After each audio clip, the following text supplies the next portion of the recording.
enough of my power.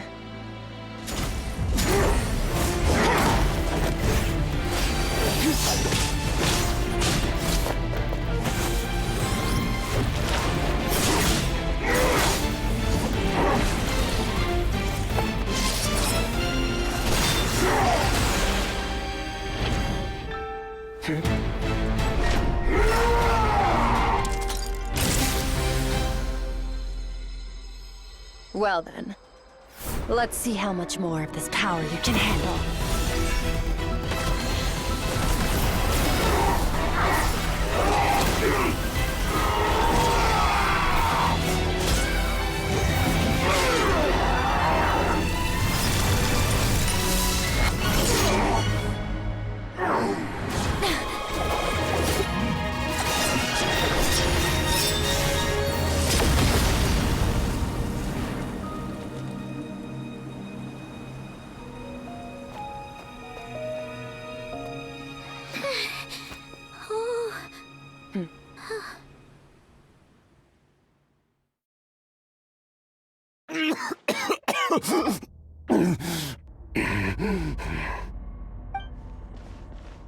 Well, have you come to your senses?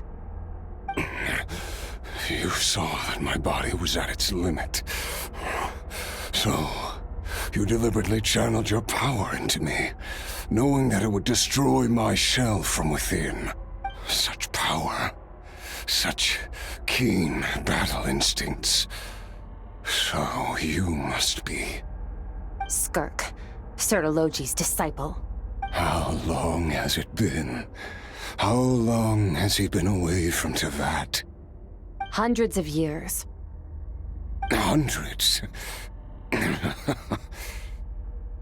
Sorry, it's a lot to take in. I should introduce myself. I am Skofnungar, a friend of your master and one of his followers. This is the first time I've heard your name, Skirk. But hundreds of years ago, I knew you existed. And I knew you would come here. Hundreds of years ago? Sounds like you and Master have quite the history. Care to tell us about it? Of course. Might as well take advantage of a clear head while I can. The story starts a long, long time ago. I was born into a noble family in Conria. As the eldest son, I was set to inherit our title. But I contracted an incurable illness as a child, and everyone gave up on me. I trained the sword harder than anyone else, defeated all of my peers. But it was all in vain. When other people looked at me, all I saw in their eyes was pity, or a strange glee in my misfortune. Even my parents were just waiting for me to die. Over time, my heart hardened, and I became aimless.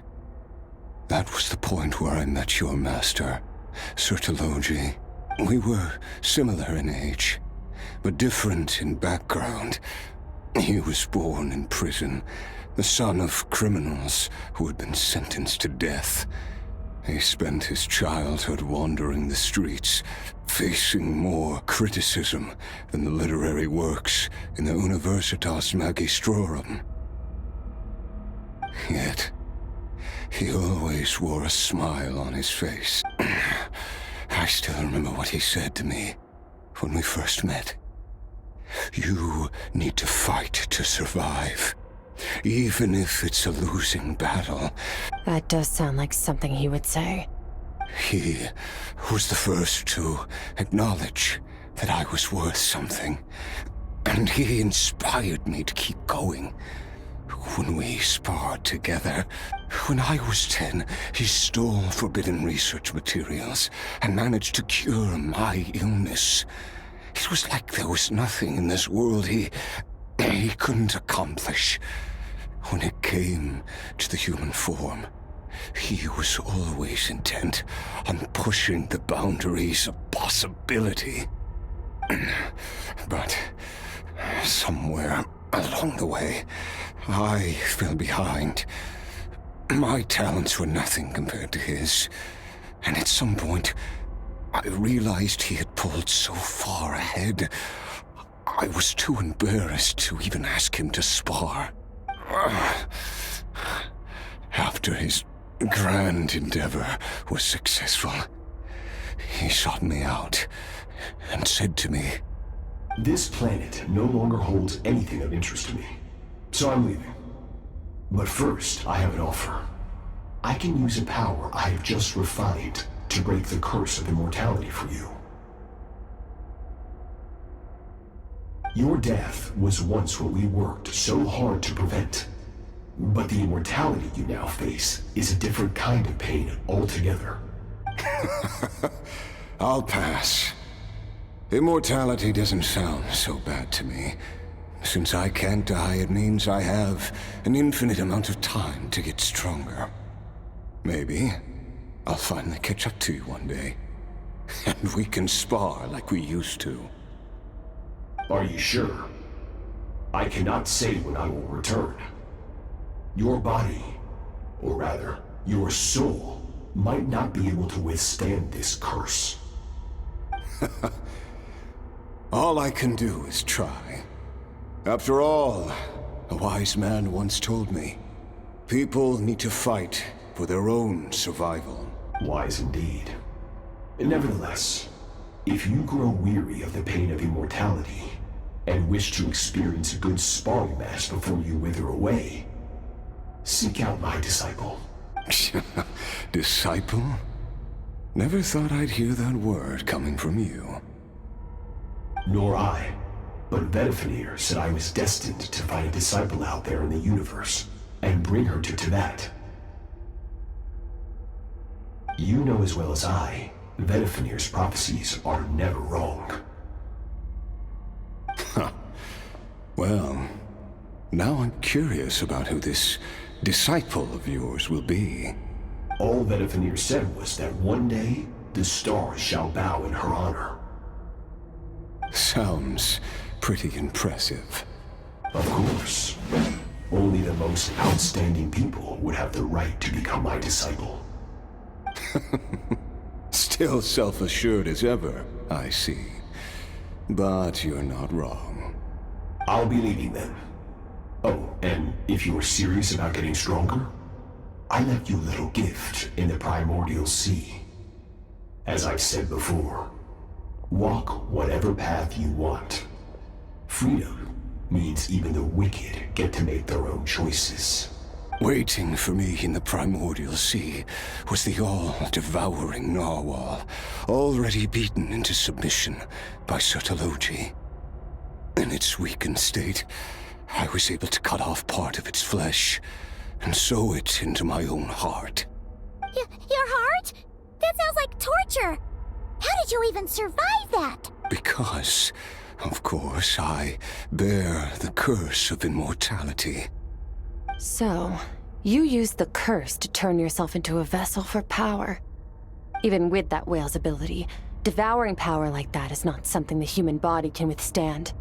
With your body and soul constantly at the breaking point, it was the curse of immortality that sustained you. But that is not the path to strength. You have to pour your heart into it, work for it, dream of it. Instead, you stole something that didn't belong to you, and it backfired. You're right. I should have known better, but I had already pushed myself to my limits, and he was still miles ahead of me. So I had to take a leap of faith. I miss your master. I miss the days when we were all together, troublemakers without a home. I don't regret the choice I made. But if you'll allow it, I do want to apologize. To both of you. After the beating we just gave you, I think we can call it even.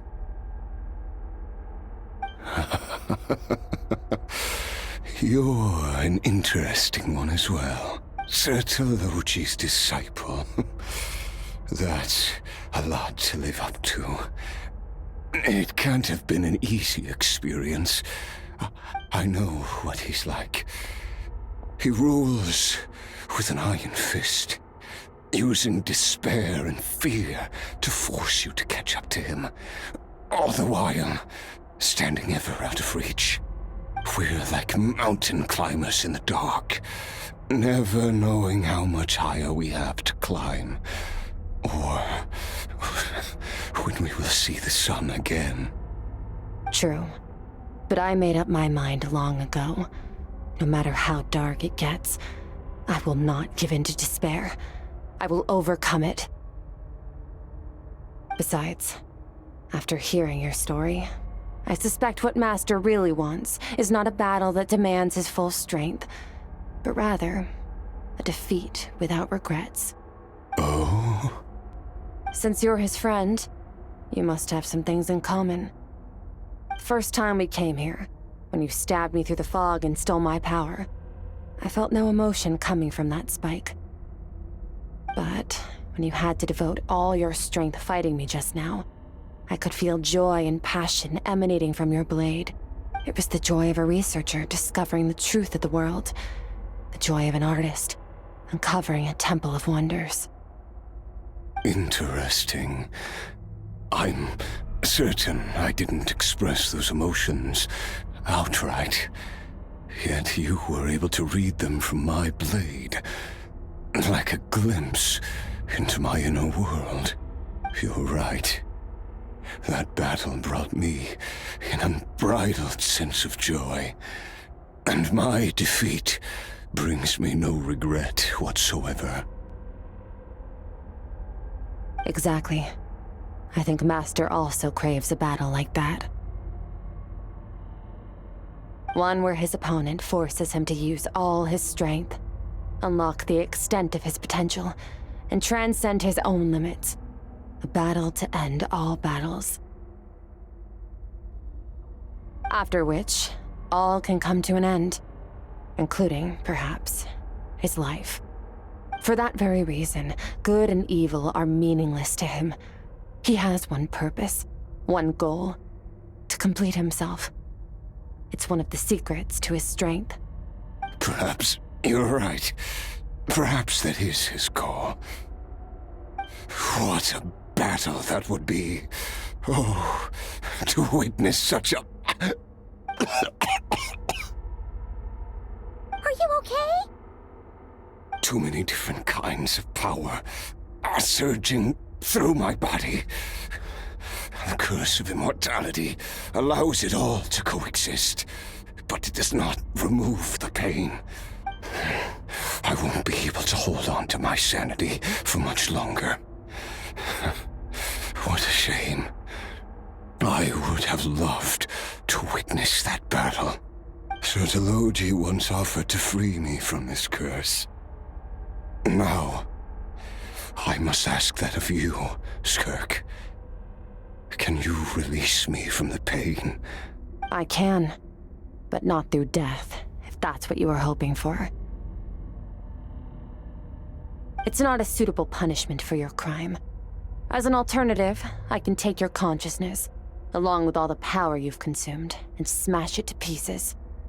The impurities will dissipate, and under the curse of immortality, your mind and body will regenerate.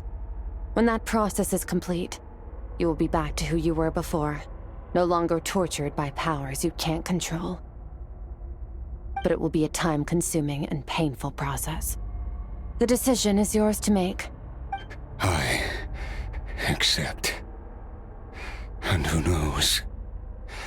Perhaps I'll wake up in time to witness your great battle with Sertologi. I have faith that you'll be able to stand against him one day. Though I know it'll be a long and arduous road. If we are climbers in the dark, it appears the dawn has finally broken for me. But at least it looks like you are not alone on your journey.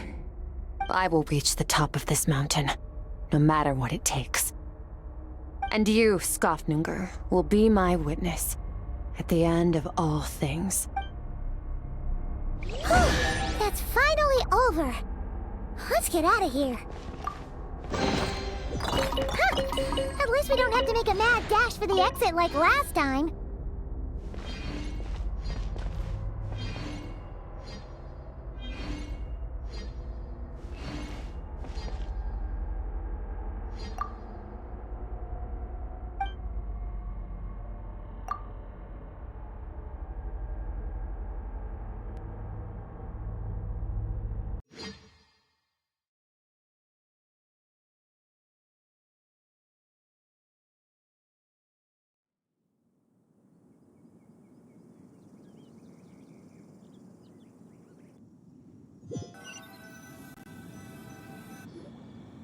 We did it! It's only been a few days, but it feels like forever. Once again, we've proved there's nothing we can't overcome. We're just that awesome. Wow, you sound even more confident than usual. Guess you really have become stronger. Today sure went by fast. It's night already. Oh wait, that reminds Paimon. The stars you mentioned, the ones that died out, are they back now? Yes. The power Skofnungr stole has been returned. So, the stars have regained their light. Great! Huh, it's crazy that you even noticed their light was gone. There are so many stars in the sky. If a few disappeared, Paimon definitely wouldn't be able to tell. I suppose it's because I have gazed upon this sky for centuries. The false stars, hanging in the meticulously planned sky, glittering with rotten light. It's not real. And yet, it is for that very reason that I can look upon it and enjoy the momentary peace it brings. Even the most beautiful of bubbles has to burst. We will return to the real universe one day, whether of our own volition or not. Time marches ever forward. Even the innocent and naive will taste life's bitterness. Yet through hardship, we grow until we learn to seize the sands of time for ourselves and uncover our true strength. Though we gaze upon a false sky, its vastness and majesty is palpable. One can only wonder, what is it going to take for kindness to reign supreme in the vast expanse of the universe? Ugh, this is all going over Paimon's head. But if she knows one thing, it's that the Traveler always finds a way. Ever since we met, he has filled Paimon's days with happiness. No matter how tough things get, he always finds a way to make it better. If it's too big a job for one person, then we'll do it with two. And if two's still not enough, then three. We've met so many amazing friends and accomplished so many amazing things. As long as we don't give up, we can make any wish come true. I suppose when it comes to you, anything is possible. Well, I should be going. Now that my power is no longer isolated from my emotions, I need more practice to get used to it. I suppose fate will decide. Maybe we'll bump into each other on the street. Or maybe we'll reunite on a different planet entirely. Regardless, reunions and partings are but passing moments. More than anything, I hope that, at the end of this journey, wherever it takes us, we stand in a world reborn. One without war, pain, or forced partings. One where new life can bloom, even where there was once nothing but scorched earth. For this, we must all work to become stronger. Goodbye, Traveler. Remember your training. Make sure to put it to use. Bye!